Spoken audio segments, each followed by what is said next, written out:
2024 में हम अपनी पूरी ऊर्जा के साथ चुनाव लड़ेंगे जी। और अच्छे परिणाम की उम्मीद करेंगे। ऊर्जा तो कई गुना ज्यादा लगी हुई थी। आरएस प्रवीण साहब भी एक नई ऊर्जा के साथ दिखाई दे रहे थे, जोश के साथ दिखाई दे रहे थे, पर परिणाम नहीं आ पा रहे हैं। तो परिणाम कैसे आएंगे? आरएस प्रवीण चुनाव हारे नहीं है, हराए गए हैं जी और आरएस प्रवीण जी को वहाँ 50,000 वोट जी मिला है। वो पहली बार चुनाव लड़े, जी पहली बार चुनाव लड़ने पर जनता का प्यार काफी उनको मिला है। जी ये बात रही कि वो विधानसभा नहीं पहुंच पाए, जी तो कहते हैं कि जब एक रास्ता बंद होता है तो दूसरा रास्ता खुलता है। जी। आगे लोकसभा का चुनाव है, हम उम्मीद करेंगे वो तेलंगाना की विधानसभा में तो नहीं पहुंचे, लेकिन देश की सर्वोच्च सदन जी। वो संसद में पहुंचेंगे। क्या लग रहा है कि जो अभी 4 राज्यों के चुनाव थे उसके अंदर परिणाम वो नहीं आ पाए हैं जो आने चाहिए थे, तो इससे क्या मनोबल कम होगा या नहीं होगा? जी बिल्कुल नहीं होगा। ये सब ईवीएम का घोटाला है। जब जिस हिसाब से वोट परसेंटेज दिखाया गया था उस हिसाब से परिणाम नहीं आए, जी तो ये सरकार की जो मोदी सरकार का षड्यंत्र है, तो उसके द्वारा छोटे छोटे राज्यों में वो हार जाती है, बड़े राज्यों में वही ईवीएम के द्वारा प्रयोग करके वही हर जगह राज्य पे कब्जा कर रही है। आप समझ लीजिए कि पब्लिक है, सब जानती है, और ये पब्लिक है ना तो किसी ओहदे पर है ना प्रवक्ता है किसी के, जनता जनार्दन है। और जनता जनार्दन जान गई है कि बाबा साहब डॉक्टर BR अम्बेडकर को इस मनुवादी व्यवस्था के लोगों ने रहने नहीं दिया, कार्य करने नहीं दिया, उनको सरकार नहीं बनाने दी। वही सारे काम यहाँ पे भी नजर आ रहे हैं 4 राज्यों के अंदर। क्या लग रहा है वैसे मनोबल कहीं टूट रहा है बहुजन समाज के लोगों का या नहीं टूट रहा? क्यों नहीं टूट रहा? हैं? सब लोग साथ हैं सब। नमस्कार, मेरा नाम है सुरेंद्र सिंह और आप देख रहे हैं SM न्यूज़। मैं आपको बता दूं कि मैं नोएडा में हूं और आज 26 यहाँ पर हूं, नोएडा प्रेरणा स्थल पर हूं। मैं कैमरामैन को बोलूँगा वो यहाँ पे दिखाएं कि कितना यहाँ पे सैलाब है। पोस्टर के माध्यम से आप देखेंगे कि बाबा साहब डॉक्टर BR अम्बेडकर का महापरिनिर्वाण दिवस कितनी ताकत से लोग यहाँ पे बनाने लग रहे हैं और यहाँ पे लाखों की तादाद के अंदर आए हैं। बाहर स्टॉल लगे हुए हैं, बहुत सारे लोग यहाँ पर आए हुए हैं। लोगों के उत्साह कम नहीं हुए हैं, पूरी ताकत से वो यहाँ पे सरकार बनाना चाहते हैं। बहुत सारे लोग यहाँ पर आए हुए हैं। कहाँ से आए हुए वैसे? हम दिल्ली से आए हैं। दिल्ली से आए हैं। तो यहाँ इतनी बड़ी तादाद के अंदर क्यों आए हैं ऐसा? ये बाबा साहब का महापरिनिर्वाण दिवस है जी, इसलिए आए हम। आप कहाँ से हैं वैसे? जी हम भी दिल्ली से हैं। जी दिल्ली से आए हैं। जी, क्या लग रहा है 2024 के अंदर क्या बनने वाली सरकार बनेगी नहीं बनेगी? जी बसपा की सरकार बनेगी, वही पूर्ण बहुमत के साथ बनेगी। जी पूरी बहुमत के साथ बनेगी। यहाँ पे मैं देख रहा हूँ पुलिस का बहुत जबरदस्त बंदोबस्त है और यहाँ पे पुलिस जो है पहले से ज़्यादा तादाद में लगी हुई है और होर्डिंग बैनर मैं आपको दिखा नहीं सकता कि पीछे से पूरे रोड पे लगे हुए हैं। मतलब लोगों के अंदर उत्साह कम नहीं हुआ है। क्या लग रहा है कि जो अभी 4 राज्यों के चुनाव थे उसके अंदर परिणाम वो नहीं आ पाए हैं जो आने चाहिए थे, तो इससे क्या मनोबल कम होगा या नहीं होगा? जी बिल्कुल नहीं होगा। ये सब ईवीएम का घोटाला है। जब जिस हिसाब से वोट परसेंटेज दिखाया गया था उस हिसाब से परिणाम नहीं आए, जी, तो ये सरकार की जो मोदी सरकार का षड्यंत्र है, तो उसके द्वारा छोटे छोटे राज्यों में वो हार जाती है, बड़े राज्यों में वही ईवीएम के द्वारा प्रयोग करके वही हर जगह राज्य पे कब्जा कर रही है। आप समझ लीजिए कि पब्लिक है, सब जानती है, और ये पब्लिक है ना तो किसी ओहदे पर है ना प्रवक्ता है किसी के, जनता जनार्दन है। और जनता जनार्दन जान गई है कि बाबा साहब डॉक्टर BR अम्बेडकर को इस मनुवादी व्यवस्था के लोगों ने रहने नहीं दिया, कार्य करने नहीं दिया, उनको सरकार नहीं बनाने दी। वही सारे काम यहाँ पे भी नजर आ रहे हैं 4 राज्यों के अंदर। क्या लग रहा है वैसे मनोबल कहीं टूट रहा है बहुजन समाज के लोगों का या नहीं टूट रहा? क्यों नहीं टूट रहा? सब लोग साथ। जिला अध्यक्ष साहब से हम जानेंगे। सर क्या लग रहा है यहाँ पे तो बड़ा सैलाब जैसा लगा हुआ है, कोई ऐसा मनोबल कम नहीं लग रहा है, तो क्या लग रहा है 2024 की तैयारी क्या उत्तर प्रदेश कुछ नई रणनीतियों से करने वाला है?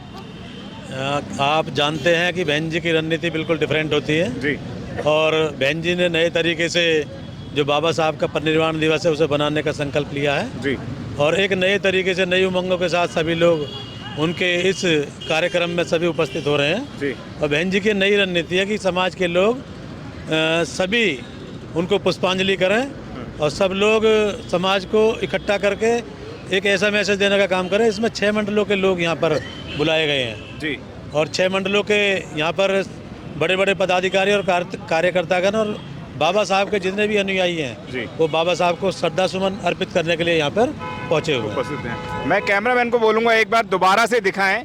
गिरीश चंद जी हैं ऊपर और ये सारे वो हैं जो डायनामिक लोग हैं। राजेंद्र सिंह एडवोकेट हैं और भी बड़े बड़े यहाँ पे लोग यहाँ पे नजर आएंगे और तमाम समुदाय के जातियों के लोग यहाँ पे नजर आएंगे। रक्षा जी क्या कहना चाहेंगे 4 राज्यों के रिजल्ट के बाद कुछ लोगों के मनों में परिवर्तन आ रहा है नहीं आ रहा है? उस पर माननीय बहन मायावती जी ने जो हमारी सर्वोच्च नेता हैं, जी उन्होंने अपना व्यू दे दिया है और उन्होंने कहा कि भाई ये चुनाव अचंभित करने वाले हैं, आश्चर्य में डालने वाले हैं। जी निश्चित ही इसमें कई लोचे हैं जी जिन्हें भविष्य में देखा जाएगा जी और हम पूरे मनोबल के साथ में नई रणनीति के साथ में मैदान में आएंगे। जी। हम अम्बेडकरवादी हैं। जब बाबा साहब डॉक्टर अम्बेडकर जी ने कभी जीवन में हार नहीं मानी तो हम लोग भी हार मानने वाले नहीं हैं। और अब जो आगे जो भी चुनाव आएंगे उनमें हम पूरी दमदारी और मुस्तैदी के साथ चुनाव लड़ेंगे। 2024 को कहाँ देख रहे हैं आप लोग? 2024 में हम अपनी पूरी ऊर्जा के साथ चुनाव लड़ेंगे जी और अच्छे परिणाम की उम्मीद करेंगे। ऊर्जा तो कई गुना ज्यादा लगी हुई थी। आरएस प्रवीण साहब भी एक नई ऊर्जा के साथ दिखाई दे रहे थे, जोश के साथ दिखाई दे रहे थे, पर परिणाम नहीं आ पा रहे हैं। तो परिणाम कैसे आएंगे? आरएस प्रवीण चुनाव हारे नहीं है, हराए गए हैं जी और आरएस प्रवीण जी को वहाँ 50,000 वोट जी मिला है। वो पहली बार चुनाव लड़े। जी पहली बार चुनाव लड़ने पर जनता का प्यार काफी उनको मिला है। जी ये बात रही कि वो विधानसभा नहीं पहुंच पाई। जी तो कहते हैं कि जब एक रास्ता बंद होता है तो दूसरा रास्ता खुलता है। जी। आगे लोकसभा का चुनाव है, हम उम्मीद करेंगे वो तेलंगाना की विधानसभा में तो नहीं पहुंचे लेकिन देश की सर्वोच्च सदन जी। वो संसद में पहुंचेंगे। मतलब आरएस प्रवीण साहब को हारा नहीं गया है, हराया गया है, ये आप बोल रहे हैं। और अभी भी चुनाव नहीं जीते हैं लेकिन आप कह रहे हैं कि देश की सर्वोच्च पे पहुंचेंगे। क्या किस तरीके से पहुंचेंगे? कौन सा ग्रास रूट है? जो कांग्रेस तेलंगाना में जिसने सरकार बनाई जी उस कांग्रेस को उस सीट पर वोट नहीं मिला। जी उस सीट पर चुनाव कौन जीता? बीजेपी। जी तो बीजेपी जो तेलंगाना में कहीं नजर नहीं आई जी। वो आरएस प्रवीण जी की सीट पर जीती है जी जहां कांग्रेस कभी फाइट में हुआ करती थी। जी तो दोनों ने मिलकर के वहां प्रवीण जी को हराने का काम किया है। जी प्रवीण जी को क्यों हराएंगे?